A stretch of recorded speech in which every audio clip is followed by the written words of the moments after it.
When it comes to creating magic at the Magic Kingdom, Disney has a lot of tricks up its sleeve. There are also a lot of myths that have been floating around for years about the Magic Kingdom.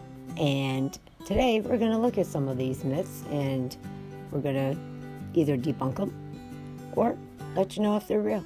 Let's get started. Have you ever heard that the castle can be dismantled in case of a hurricane? Myth is that because Orlando is susceptible to hurricanes, the Cinderella Castle was designed so it could be dismantled in the event of a major hurricane. This one, however, is false. While the spires on the castle can be removed, it takes several days and a large crane to do so.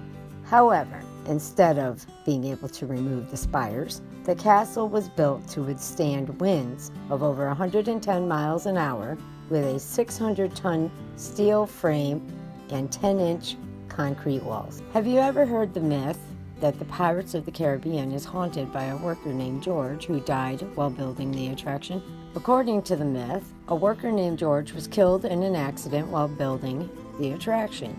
Cast members who work at the attraction claim that George will cause the ride to break down, and they've even reportedly heard footsteps and received phone calls to the control tower, and some even have been seeing strange things. So the cast members make sure that every morning they say good morning, and every night they say good night, just so the ride won't malfunction. Now, according to Disney, there were no workers killed during the construction of the Pirates of the Caribbean attraction, and that the ride malfunctions are just a normal part of theme park operations. The cast members, however, who work this attraction still tell you about the strange occurrences and that the ride malfunction are caused by George.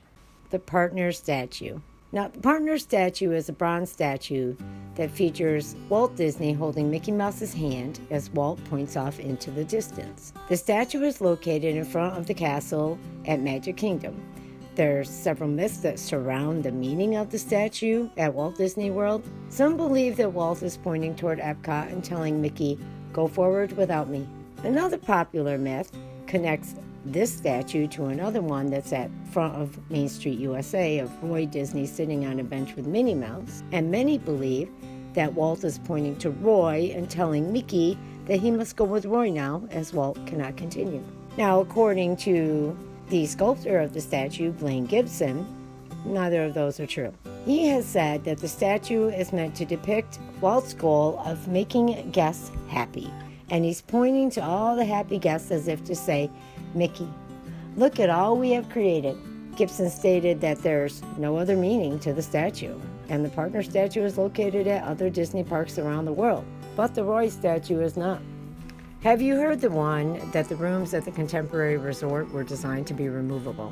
Myth is that the A-frame design of the Contemporary Resort, which is near the Magic Kingdom, allowed rooms to be removable with the option to slide them in and out to refurbish the rooms as required. However, the building settled, making the rooms impossible to remove. Now, this one is a myth, and it's easy to see how the myth came about because of how that building was constructed. During construction of the resort, Disney became pressed for time, and with the unique style of the structure, it allowed them to work on both the structure and the rooms at the same time. The rooms were completely assembled at a nearby site and then placed into the frame of the building. The rooms slid into the spaces just like a drawer would in a dresser. However, the rooms were never made to be removed again. It'd be difficult to remove the rooms once the exterior of the building was complete. How about the singing bust in the Haunted Mansion? Some people think that the singing bust in the graveyard scene looks familiar, kind of like Walt Disney. However, this one is false. The bust, commonly thought to be Walt Disney, is actually Thurl Ravenscroft, who voiced Tony the Tiger and sang the original "You're a Mean One, Mr. Grinch." How about Walt's suite in Cinderella Castle? Myth is that the suite in Cinderella Castle was supposed to be Walt's personal suite when visiting the park, but that it wasn't completed until after his death. The truth is that the designs for Cinderella Castle were not completed until after Walt's death. The Walt Disney Company went forward with Walt Disney World to complete Walt's dream of the Florida project. While Walt does have an apartment at Disneyland, one was never planned for him at Walt Disney World. The Castle Suite was constructed out of unused space as part of the Year of Million Dreams promotion. There's also a myth that the Magic Kingdom opened on October 1st because Walt was dishonorably discharged from the military on that day. The myth goes to say that he was dishonorably discharged for drawing cartoons on an army truck. The rumors and stories surrounding the myth involve Walt thinking his dishonorable discharge was a joking matter, even hanging the discharge papers upside down in his office. However, this is completely false. Walt Disney had wanted to enlist in the Army during World War I, but he wasn't old enough. He lied about his age to enlist in the American Ambulance Corps of the Red Cross. In 1919, a photo of a young Walt Disney shows cartoons he had drawn on the side of a Red Cross ambulance, which has been mistaken for an Army truck. After nearly a year of service in Europe, Walt returned to the U.S. On October 10, 1919, he was discharged from the Ambulance Corps. The real reason Magic Kingdom opened on October 1st likely has more to do with the fiscal year beginning on that date, because the Magic Kingdom did a soft opening on September 30th. The Walt Disney Company could qualify for the federal investment tax credit for that fiscal year. And have you heard the myth that there is an entire underground city beneath the Magic Kingdom? When asked, does an entire underground city lie beneath the Magic Kingdom theme park, the answer is, well, yeah, kind of, sort of, but not really. The Magic Kingdom is built so the theme park is sitting on the second floor, and at ground level is a series of tunnels and underground spaces known as utilidors. As you enter the Magic Kingdom from the ferryboat dock, you'll note that the ground slopes upward, and that's because you're going from ground level to the theme park level. Walt Disney wanted his guests to be immersed in the stories, characters, and settings in his theme park.